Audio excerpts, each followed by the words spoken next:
স্বামীর আঁচল দিয়ে মুখগুলো মুছে দিবেন। আরে কি কষ্ট করে আমার সোনা, কথা কন না কেন?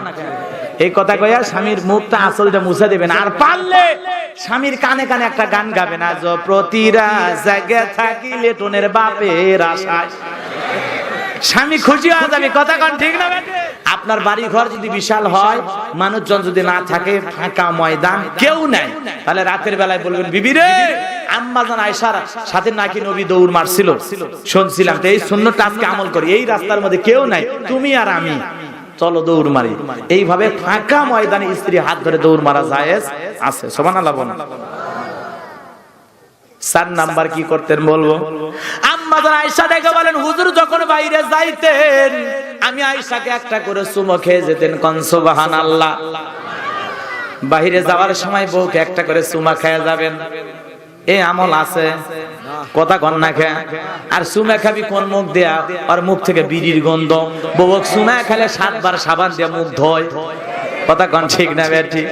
মন খারাপ করছেন মনে হয় আপনারা। এ বাজার অনেক কথা ছিল, বলার সময় নাই।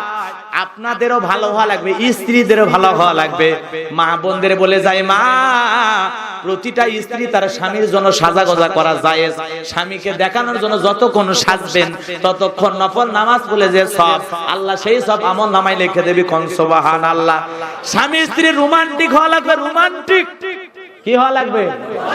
রোমান্টিক হওয়া লাগবে। রাতের বেলায় স্বামী যখন আপনার কাছে আসবে, মা, নতুন 3 পিস পরে, কিন্তু পাগলি গুলা সিরা 3 পিস পরে ঘুম পারে, কথা কন না গায়ে? তার মানে সিরে গেছে, স্বামী দেখুক আর এটা কিনে দে, কথা কন ঠিক না বেটি? আর তোলা আছে, ওলে কে পরবি? তোর নানি। পাগলি কোন দিকে? নতুন নতুন 3 পিস পরে স্বামীর জন্য অপেক্ষায় থাকা লাগবে, কথা কন ঠিক না বেটি? কোন স্ত্রী যদি স্বামীকে খুশি করতে গিয়ে একটা দাঁত বের হয়ে যায়, একটা নফল হজের সব স্ত্রীর আমল নামায় আল্লাহ পাক লিখে দেয়। কোন সুবহানাল্লাহ। তিরমিজি শরীফের হাদিস বাজান, 6টা দাঁত পর্যন্ত লেখা আছে। কোন স্ত্রী স্বামীকে খুশি করার জন্য যদি 6টা দাঁত বের হয়ে যায়, 6টা নফল হজের সব স্ত্রীর আমল নামায় আল্লাহ পাক দান করে। এজন্য প্রতিটা স্ত্রীর দায়িত্ব হলো স্বামীকে খুশি করা। স্বামী যখন বাড়িতে ফিরবে, সালাম দিবেন, আপনারাও দিবেন, খালি বউ দিলে হবে না। আইরে বাপ পার, বউ সালাম দেয় না। ভাবি দেখলে কয়, আসসালামু আলাইকুম ভাবি, কেমন আছেন? ডায়াবেটিস কেমন? ভাই না থাকলে একটা মিস কল, কথা কন ঠিক না? আর বউ দেখে সালামই বের হয় না। বাড়িতে সালাম দিবেন, আসসালামু আলাইকুম রহিমা, কই আছো সোনা, দরজাটা খোলো না, আমি কিন্তু তোমার ভালোবাসার পাগল দিওয়ানা। বউ খুশি হয় দরজা খুলবি, কথা কন।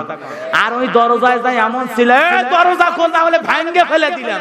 বউ ভিতরতে কয়, স্বামী না আজরাইল যায়, কথা কন ঠিক না বেটি? স্ত্রী স্বামীকে সালাম দিবে, স্বামী স্ত্রীকে সালাম দিবে। সালাম মানে শান্তি, দুইজনের মধ্যে শান্তি দেবেন কে? যে স্ত্রী আর স্বামীর মধ্যে সালাম আদান প্রদান হবে, ওই স্ত্রী কোনোদিন স্বামীর বিরুদ্ধে মামলা করতে পারে না, স্ত্রীর বিরুদ্ধে স্বামী মামলা করতে পারে না। আর মা বোনদেরকে বলি, মা, খালি পুরুষের দোষ দেন, আপনাদেরও দোষ আছে না নাই? রাতের বেলা সাজা গুজে অপেক্ষায় থাকা লাগবে। স্বামী যখন আসবে, দরজা খুলে সালাম দিবেন, সাহায্যের বাপ, শরীর কেমন, দিনকাল কেমন গেল, আসো বাড়িতে আসো।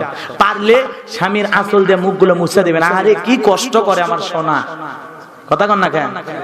এই কথা কইয়া স্বামীর মুখটা আঁচল দিয়ে মুছে দিবেন। আর পারলে স্বামীর কানে কানে একটা গান গাবেন, আজ প্রতিরা জায়গা থাকিলে টোনের বাপের আশায়। স্বামী খুশি হয়ে যাবে, কথা কন ঠিক না বেটে? মন খারাপ করছেন আপনারা। এজন্য রোমান্টিক হওয়া লাগবে। মোবাইলে বাজান যাবি না, কিন্তু টিভির বাজান যাবি না। খালি দুইজন একে অপরকে শোনার জন্য আস্তে আস্তে কোয়া লাগবে, জোরেও কোয়া হবে না। জায়েজ আছে, স্বামী স্ত্রীর মধ্যে রোমান্টিক সময়ের সময় এগুলো বলা জায়েজ আছে, কোনো সমস্যা নাই। ওই পাগলিদেরকে বলে যায়, পাগলি, রাতের বেলা যখন স্বামী কাছে বসে শুয়ে থাকে ঘুমান, তখন স্বামীর কানে কানে আস্তে আস্তে গান কমেন, লোকে বলে আমার ঘরে নাকি চাঁদ উঠেছে, না গো না, চাঁদ নয়, আমার শাহাদতের বাপ এসেছে। স্বামী খুশি হয়ে যাবে, কথা কয়। আমাদের পরিবারে ভালোবাসা নাই, ভালোবাসা কায়েম করা লাগবে ভাই। তাহলে জীবনে স্বামী কোনোদিন পরকীয়া প্রেম করবি না। ওই পাগলিরা সাজে না, আদর করেন, তাই এদিক ওদিক লাইন মারে। সব দোষ মহিলার, কথা কন না। আল্লাহ পাক আপনার মাহবুবদের হেদায়েত দান করে, জোরে বলেন আমিন। স্বামী হলো তার দামি গহনা, স্বামী খুশি করবি না, কাক খুশি করবি, কথা কন না। প্রতিটা স্ত্রীর দায়িত্ব কাক খুশি করা, স্বামীকে খুশি করা। আমার মা বোনেরা মনে হয় ওয়াজ বুঝেছে। আপনারা একটু রোমান্টিক হবে, খালি বইয়ের রোমান্টিক হলে হবে না, আপনারা একটু রোমান্টিক হবেন ইনশাআল্লাহ। আপনি মাঝে মাঝে সুযোগ পাইলে বইয়ের কানে কানে গান গাবেন। তোমারে লেগেছে কত যে ভালো, সাদ বুঝি তা জানে, বউ খুশি হবে। আর মাঝে মাঝে সুযোগ পেলে ঘরের ভিতরে কেউ যদি না থাকে, দরজা খোলা মাত্রই বলবেন আই লাভ ইউ সোনা, আয় তো বুকের ভিতর আয়। সারাদিন তো বুকের ভিতর পাইনি, বউ খুশি হয়ে যাবে। এলা রোমান্টিক ভালোবাসা পরিবারের ভিতরে আল্লাহ কায়েম করে দিক। জোরে বলেন আমিন, আরো জোরে বলেন আমিন। এ ভাইজান, ওই মহিলা থেকে যে সন্তান এসেছিল, ওই সন্তানের নাম হলো ইমাম মালিক রহমতুল্লাহ আলাইহি। সুবহানাল্লাহ বলবেন না? আর চলুন 2 নাম্বার অপরাধের কথা বললাম, এবার 3 নাম্বার 4 নাম্বার, তারপরে মহিলাদের ওয়াজ, তারপরে ওই জায়গায় যাব ইনশাআল্লাহ। আমার ভাইরা 3 নাম্বার অপরাধ, ওয়া কুন্না নাখুদু মাল খাইদিন। আমাদের 3 নাম্বার অপরাধ, আমরা সমালোচনাকারীদের সাথে সমালোচনা করতাম। আমার ভাইরা 3 নাম্বার, তাহলে কি বলতে চাচ্ছিলাম? ওয়া কুন্না নাখুদু মাল খাইদিন। 3 নাম্বার, আমরা সমালোচনাকারীদের সাথে সমালোচনা করতাম। ইসলামের বিরুদ্ধে সমালোচনা হয়েছে, ওই জায়গায় বসে আমরা অংশ নিয়েছিলাম।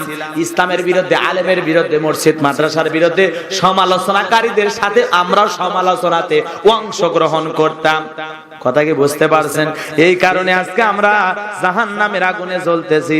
তার মানে আমরাও সমালোচনাদের সাথে সমালোচনায় মগ্ন ছিলাম। কথাকে বোঝা গেল? অনেক কথা বাজান বলার সময় নাই। 4 নাম্বার হলো ওয়া কুন্না নুকাযযিবু বিয়াউমিদ্দিন। 4 নাম্বার অপরাধ, আমরা এই কর্মফল দিবসকে অস্বীকার করতাম। এই আখিরাতে যে বিচার হবে, বিচারে ফয়সালা জান্নাত জাহান্নাম হবে, এগুলো অস্বীকার করতাম। মনে করতাম পরকাল টলে কিছু নাই, মালিক ইয়াউমিদ্দিন, শেষ বিচার দিবসের মালিক আমার আল্লাহ, এগুলো আমি অস্বীকার করতাম। তাহলে পরকালে যে বিশ্বাস করে না, ওর ঈমান আছে? কথা কন। পরকাল যারা বিশ্বাস করে না এরা নাস্তিক। কথা বলেন ঠিক না ঠিক? কিছু লোক পরকালে যে এগুলো হবে যুক্তি তর্কে, কিছু লোক আছে বামপন্থী, আছে না নাই? যুক্তি তর্ক দিয়ে খোঁজে। আল্লাহ কই দেখা তো যায় না, কবরে আযাব তো দেখা যায় না। কোরআন হাদিস যদি সত্য হয়, কবরে আযাব সত্য। কথা বলেন ঠিক না ঠিক? জান্নাত জাহান্নাম সত্য, মিজান ফুলসিরাত সত্য, বিচারের তীরে 50,000 বছর সময় কেটে যাবে একদিনে। কথা সত্য। সূর্য সোহাগ মাথার উপরে আসবে সত্য। আল্লাহর আরশের ছায়া ছাড়া আর কোনো ছায়া থাকবে না। কথা সত্য। হাউজে কাউসারে পানি পান করবে মানুষ সত্য। বিশ্বনবীর সুপারিশ সত্য। কথা বলেন ঠিক না ঠিক? এজন্য পরকাল দিবসকে আমরা অস্বীকার করতাম, এজন্য আমরা জাহান্নামের আগুনে জ্বলতেছি। এটা হলো জাহান্নামীদের 4 নাম্বার অপরাধ। তাহলে 1 নাম্বার নামাজ পড়তাম না, 2 নাম্বার অভাবগ্রস্ত ব্যক্তিদের খাবার দিতাম না, 3 নাম্বার সমালোচনাকারীদের সাথে আমরাও সমালোচনায় অংশ নিতাম, 4 নাম্বার কর্মফল দিবসকে অস্বীকার করতাম। এই 4টা কারণে মানুষগুলো জাহান্নামের আগুনে জ্বলবে। আমরা এই 4টা অপরাধ করব না। কারা কারা হাত তুলে দেখান। আল্লাহ পাক আমাদের সবাইকে কবুল করেন। জোরে বলেন আমিন, আরো জোরে বলেন আমিন। এইবার সূরা মুদ্দাসিরে যে আয়াতগুলো তিলাওয়াত করেছি মোটামুটি শেষ করলাম যতটুকু পারলাম। এইবার চলুন মহিলাদের কিছু ওয়াজ করব। ওই যে আলোচনাটা শুনবেন, কিন্তু শুনবেন আমার ভাই জানেরা, বিবাহের প্রথম রাত কাটানোর পর পরের দিন সকাল বেলা উঠে বউরে ফেলাইয়া চলে গেল। 1 নয় 2 নয় 25টা বছর যখন কেটে গেল, ওই আল্লাহর ওলি চিন্তা করলো 25 বছর পর, 25 বছর কি আমার বউ আমার অপেক্ষায় আছে, মনে হয় অন্য স্বামীর কাছে চলে গেছে। 25 বছর পর আমারও চেহারার পরিবর্তন হচ্ছে, এলাকায় গেলে কেউ মনে চিনতেই পারবে না। এই কথা চিন্তা ভাবনা করে বলে যাই তো যাই, এলাকায় যে একটা খোঁজ খবর নিয়ে দেখি 25 বছর পর নিজের এলাকায় ঘুরতে আসছে বাজান। আইসা দেখে জুমার সালাতের আজান হয়েছে। একজন মসজিদের মেম্বারে বৈশা সুন্দর করে খুতবার সময় বক্তব্য দিতেছে। তার বক্তব্য শোনার পর আল্লাহর ওলি আমর বিন আস 2টা চোখের পানি ছেড়ে দিয়া কাঁদলো। চেহারাও মাশাআল্লাহ অনেক সুন্দর, বক্তব্য অনেক সুন্দর, লেখাপড়া যা শোনা যাচ্ছে সুখ জ্ঞান গর্ব আছে, খুব সুন্দর কথা বলতে পারে, বুদ্ধিমান বিচক্ষণ মানুষ মনে হয়। এমন টকবকে 25 বছর, ছেলেটার বয়স দেখে মনে হচ্ছে 25 বছর। এইবার নামাজ যখন শেষ হয়ে গেল, সমস্ত মুসল্লিরা বের হয়ে গেল, কিন্তু আল্লাহর ওলি আমর বিন আস যুবকের দিকে মায়ের নজরে তাকায় আছে। যুবক কাছে এসে বলে, বৃদ্ধ বাবাজি, কোনদিন আপনাকে দেখি নাই, আপনি কে? বলে, বাবা আমারে চিনবা না, আমি এলাকায় আসছি, কিন্তু তোমার মতো সন্তান দেখে আমার কলিজা ভরে গেল। ও বাবা তুমি বলো, তুমি বলো তোমার বাড়ি কোথায়, তোমার মাকে তোমার বাবাকে? বলে, আপনি চিনবেন না, দুনিয়াতে আমার মা ছাড়া আর কেউ নাই। বলে, বাবা শোনো, আমি দূরের মুসাফির মানুষ, তোমার বক্তব্য চেহারা দেখে বড় ভালো লাগলো, আমি যদি আজকে তোমার বাড়ির মেহমান হই, আমারে কি সাথী নিয়ে তোমার বাড়িতে যাইবা? এইবার ডেকে বলে, ঠিক আছে চলেন। এই কথা বলে বাড়ির দরজায় নিয়ে যা বলতেছে, শোনেন আপনি বাইরে থাকেন, মন খারাপ করেন না, আগামী ভিতরে যাই, আমার মার কাছ থেকে অনুমতি নেই, আমার মা ছাড়া আমি দুনিয়ার কারো কাছে অনুমতি নিতাম না, কিন্তু আমার মার কাছে আমার অনুমতি নেওয়া লাগবে, মা যদি অনুমতি দেয় তাহলে বাড়িতে প্রবেশ করতে পারবেন, আর যদি মা অনুমতি না দেয় আপনি বাড়িতে প্রবেশ করতে পারবেন না। এই কথা বলে মার কাছে চলে গেল। মা একটা পথিক মুসাফির মানুষ, আমার কাছে আশ্রয় চেয়েছে, মা আমি বাড়ির দরজার বাইরে রাখছি, মা তুমি যদি অনুমতি দাও ওই পথিকটা মুসাফিরটা আমাদের বাড়িতে থাকবে। বলে, ঠিক আছে বাবা, আমি ঘর দুয়ার পরিষ্কার করে বলতেছে, তারপরে আনো। মহিলা একটা রুমের পরিষ্কার ব্যবস্থা করে দিলেন। এইবার মুসাফির বাড়ির ভেতরে প্রবেশ করে যখন মহিলা তার সন্তানকে টাকা দিয়েছে, আওয়াজ শুনতে পেয়ে বুঝতে পেরেছে 25 বছর আগে যে কণ্ঠ শুনেছিলাম, এই আওয়াজটা ঠিক সেই মহিলারই মনে হয়। শুনবেন না চলে যাবেন?